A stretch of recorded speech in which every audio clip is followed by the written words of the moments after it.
Air fryer pork roast. You would be amazed by how juicy and delicious pork is when cooked in the air fryer oven.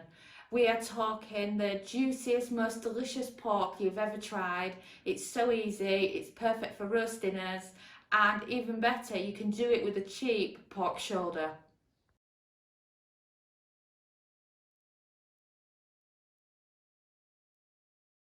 Have you tried the air fryer free mini course? Are you new to the air fryer? Let me introduce you to our 5-day free quick start mini course. It answers a lot of beginner air fryer questions, gives you simple air fryer recipes to follow, and helps you get confident with your air fryer. You can get it for free at recipethis.com/ebooks or search recipethis.com for air fryer mini course. So let's talk one of my favourite all-time air fryer oven recipes, and that is using the rotisserie to cook a pork shoulder. Or let's say you live in the US, you might actually call it a Boston butt. What I found really interesting recently is I was watching a TV show, it was American, and they were saying grab a Boston butt, but also known as a pork shoulder. Like in the US, it's always referred to as the Boston butt, but us Brits always just call it a pork shoulder. So anyway, any medium-sized pork shoulder that's boneless is ideal for putting on the rotisserie in the air fryer oven, and it will cook beautifully. Looking at the one I have, just out of curiosity, I have a weight here of just short of 1.5 kilos. So that's like 3.3 pounds. You know, it's not as cheap as I would like, as it cost us probably close to about $8, so quite expensive. It's still great for a family dinner. So first of all, you need to chop into it and get it out of its packaging. You know, and this recipe just makes a great alternative to pulled pork, because let's face it, how often do you buy pork shoulder and the only thing you ever do with it is pulled pork? So it's nice to have something different. So you're looking for the fleshier side. And then what you wanted to do is you want to score it. Scoring it is basically cutting a few holes into your meat, whether it's pork shoulder, roast beef, whatever. But what it does is it generates these little holes where the seasoning can go, and it can help make your meat a lot more flavoursome. You can do it like this, like I'm doing here, where you're just doing the quick lines across, or you can do it like crisscrosses too. It's totally up to you. But you just want to make sure that the salt is getting right into the pork and not just landing on the outside of the meat. So there, you've got your few holes. I recommend a little bit of extra virgin olive oil, because what this does is it helps crisp it, but it's also fantastic because seasoning sticks very well to olive oil. So then once you've done that, sea salt. Sea salt is absolutely fantastic, and it's the recommended salt for regular everyday cooking. You don't want to go with cheap salt because it's really not good for you. So then give it a good blast of the salt, and then same again but with pepper. I usually get a proper grounded pepper, and then I can just sprinkle it on like I do with salt. If you've ever followed Gordon Ramsay, they'll always tell you to season from above so that you get a good scatter of seasoning rather than it just falling in one place. So now it's seasoned, it's ready to be cooked in the air fryer oven. So what I've probably not told you is that my wonderful husband Dominic used to be a professional chef, and his speciality was roasting meats. So I've let him take control of the pork roast, and what he's demonstrating here is setting it up for the rotisserie, getting the two ends in so that it can be rotating in the air fryer oven.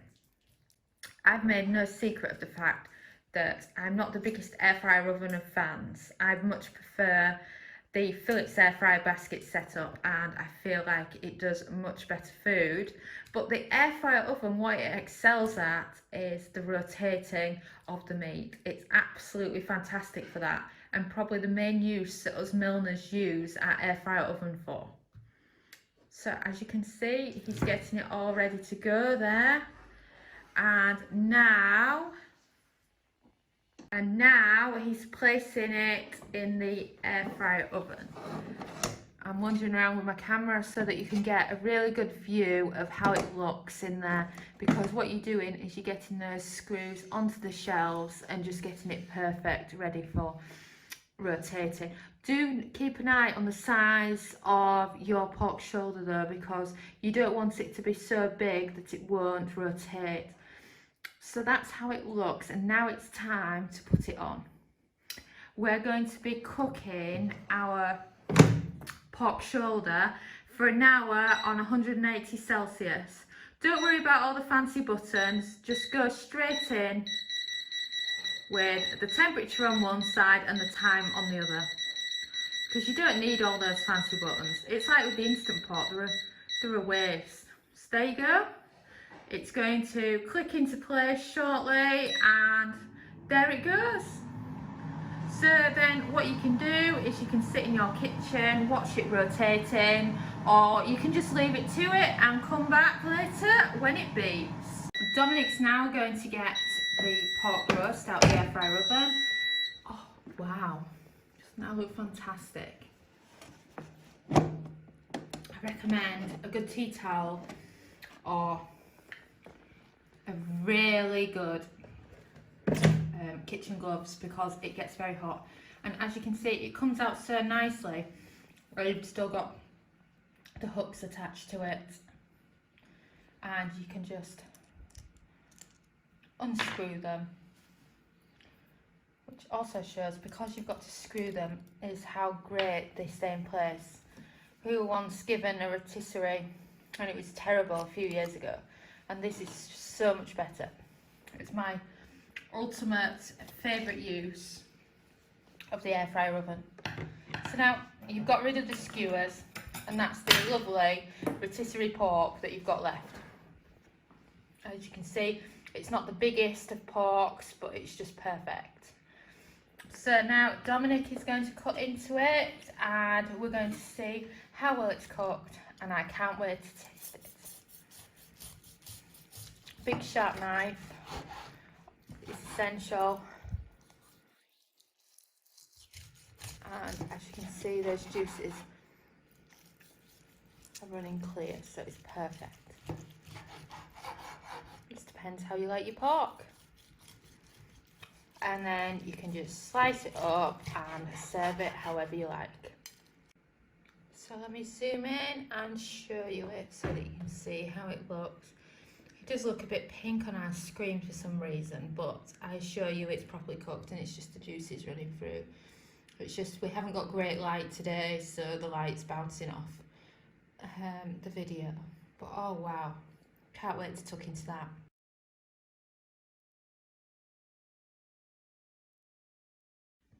So here's a hack. Sometimes you will find that you will end up with some pork that's undercooked. It's very hard to tell if it's cooked in the middle when you're using the rotisserie. And the best way to solve this is to grab any pink bits from the middle after you've sliced them, place them on the air fryer oven shelf, and just give them a quick 4 minutes at 180 Celsius, 360 Fahrenheit, and this will solve the problem if you have any pink bits. Because the thing is, pork roast size do vary. You know, the one that we used when we originally did the air fryer oven recipe that's on recipe this was much smaller than this one. So as you can see, we've developed some pinks, little bits in the middle, but it just depends on the size of the pork that you're using, and you can use that same method with lamb, with chicken, with duck, with anything that you're rotisserieing. So just bear that in mind because all pork sizes vary quite a bit. Thanks so much for watching. We would love it if you joined the Recipe This family. You can get as involved as you like. You're welcome to follow us on Facebook or Pinterest. Join our Facebook groups, we have 2. Join our Kitchen Gadgets newsletter at recipethis.com/newsletter. Subscribe to our YouTube channel and don't forget to ding the bell for instant notifications.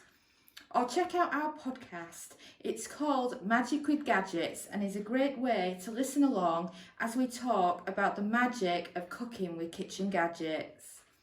Even better, if you head over to recipethis.com, you'll find more than 1,000 kitchen gadget recipes. Think air fryer, instant pot, soup maker, slow cooker, bread maker and more.